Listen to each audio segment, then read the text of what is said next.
So, the Ralf Ragnarok era at Manchester United has begun. 12-5-21. Man United 1, Crystal Palace 0.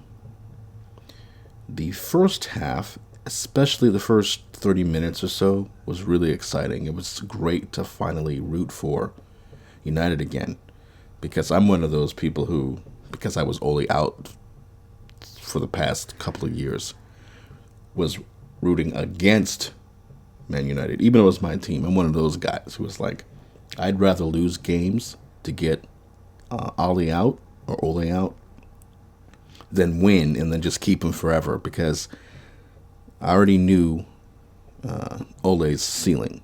It was only so far he could take the team, and I just couldn't see living the rest of my life with Ole in charge. And we're just a mid-level team where all he did was play to keep his job and nothing else. But anyway, enough of Ole. New era. You could tell that Ragnick, already put his stamp on the team by the way that they came out with such energy. They had some good pressing, but they were really exciting, and they kept the ball. They kept possession, and they kept the ball in Crystal Palace's half. And it really was amazing to see. And like I said, it was amazing to actually be rooting for them to score. And even if they didn't score, I wasn't too worried, because I was like, it's one of those things where you see what they're trying to do, and this has only been, 45 minutes of training with Ralph. So I don't expect miracles. It was just great to see them actually playing and looking like they knew what was going on. But McTominay maybe didn't really look like he know what was going on that much, at least, in the second half. But whatever. Overall, it was just exciting to see, and exciting to see where things are going to go from here. I was slightly concerned when you saw the team sheet at the beginning. Actually, no. I knew that, or I had an idea that he was going to start the same team that started against Arsenal. I was more concerned really about, because I thought what he was going to do. When I saw that team, I was like, yeah, he's going to keep it and not like rock the boat yet. He's just going to maybe let the players hang themselves, or just sub people right away. Like, if McTominay starts messing up, he's going to throw Donnie in. That didn't happen. And actually, I think he took too long to sub. And that's a big issue. One of the reasons why I was only out was I noticed he took too long to sub. And it was frustrating, because it looked like a man with no plan and no ideas. I wasn't as frustrated with Ragnick not making changes, although I was looking at McKenna and what's his face, Fletcher, and I was thinking, are they the reason why he's not subbing yet? Are they giving him? I'm like, the guy's a genius. He should know if he needs a sub or not. So let him do what he needs to do. But it was frustrating, because I went to see Donnie come in.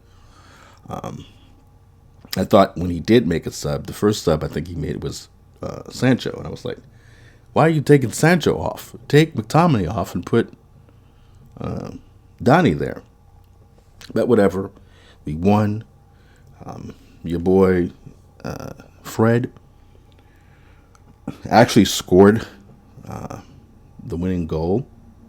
And what was great about it was how Greenwood, instead of trying to take the shot himself, looked up and passed to Fred. Fred, with his right foot shot, got the goal.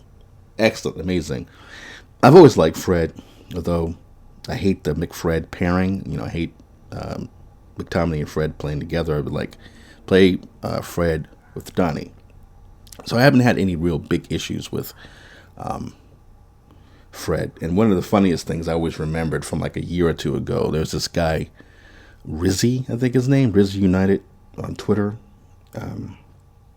He had a picture of Fred and his wife. And his wife is taller and bigger than he is. She's fine, though. She's a good-looking woman. But he had a picture of Fred, I guess they were at some function. So Fred and his wife is at some event. They're all dressed up or whatever. And Rizzy's comment is, dominated in the bedroom, but not dominated in the midfield. here's our, here's our man, Fred, or something like that. I remember that from like a year or two ago. I retweeted it. So I was thinking about that, how he's been dominating the past few games. He was definitely man of the match today. And so that's great. He's definitely, I think, got a secure place. What's great, though, also, that now that we have Ragnick, we don't have to worry about, hopefully, favorites. I don't like McKenna in his ear, and so I don't want his taint and influence on Ragnick, since Ragnick's new. But like I said, Ragnick's a genius, so he's going to get a chance to actually see the players play more. And I think he needs to rely on these guys, Fletcher, McKenna, maybe Phelan too, up until maybe next year, next in January or something, when he can maybe have more time to train these guys. So we'll see. Hopefully against young boys, Donnie will get the start. Maybe Martial will feel better, because it was kind of sucked. Martial was sick, didn't get to play. Maybe even Lingard, although I think Lingard will probably move on in January. But yeah, I don't know. It's good to think about Man United and think about the fact that we actually have somebody we can take seriously. I watched other people today in their post-match comments or whatever, and they were all saying the same thing.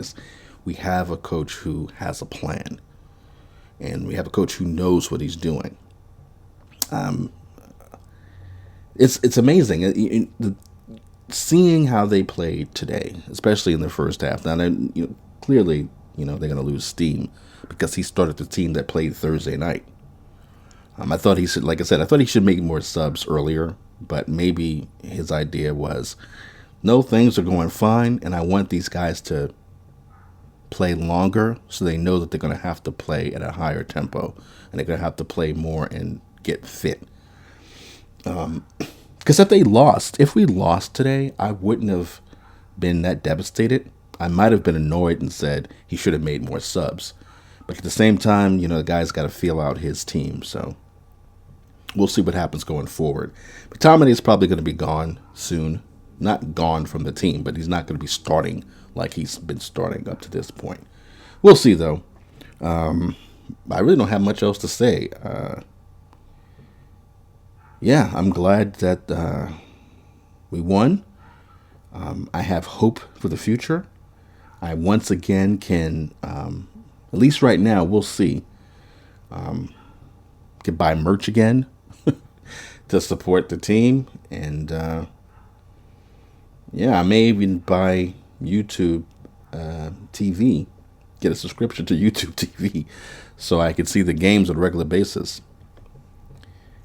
But tell me what you think about Rangnick coming in, how you feel about what's going to happen going forward, if you think this is just due to the bounce and solely the bounce of having a new manager, or if you could see that we could really do some great things going forward with this guy.